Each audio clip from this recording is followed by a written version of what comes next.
हे ना रात्रीचे आलू पराठे होते, ते मस्त असं खायला घेतलं पण गार झाले होते, म्हणून गार दही पाहिजे होतं. मग दुकानला मुलासनी पाठवून दही मागून घेतलं. मस्त असं दही आणि पराठा एन्जॉय केला. तर छान लागत होतं दही आणि पराठा. मी खायला बसल्यावर माझ्यासोबत मुलंसुद्धा खायला बसले. मग मी सोडून दिलं, त्यांना खाऊ दिलं, कारण की मी खाण्यापेरेस तिने खाल्लेलं मला आवडतं जास्त करून. मी सोडून दिल्यानंतर तिने खाल्ले. हे एक खात होतं आणि मोठं एक खात होतं, छोटं अजून झोपलं होतं.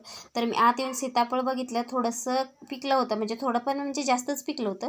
ते बघितलं तर ते पण मस्त असं छान असं गोड होतं. तेवढं छान मी खाऊन घेतलं.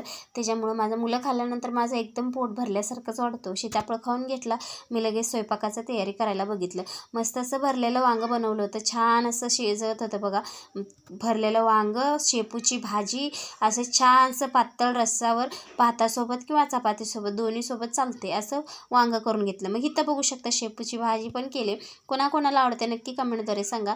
इथं बाजार आणून ठेवलं होतं, पण मी कामामध्ये इतकी व्यस्त आहे ना, बाहेरचं काम, घरातलं काम, मुलांचं सगळ्यांचं बघूसपत्र ते बाजार तसंच पडून गेलं होतं. इथं टमॅटो वगैरे भरलं होतं. इथं टमॅटो पण तसेच होते, ते पण भरून घेतलं. पण माझ्या चुकीमुळं 3-4 टमॅटो खराब झाले.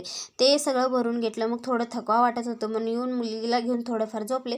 झोपून उठूसपत्र बघू शकता किती घाण करून ठेवलं ते मुलांनी. एवढं सगळं राडा काढून घेतला, कपडे सगळी घडी करून घेतलं. आणि आजचा व्हिडिओ कसा वाटला ते नक्की कमेंटद्वारे सांगा.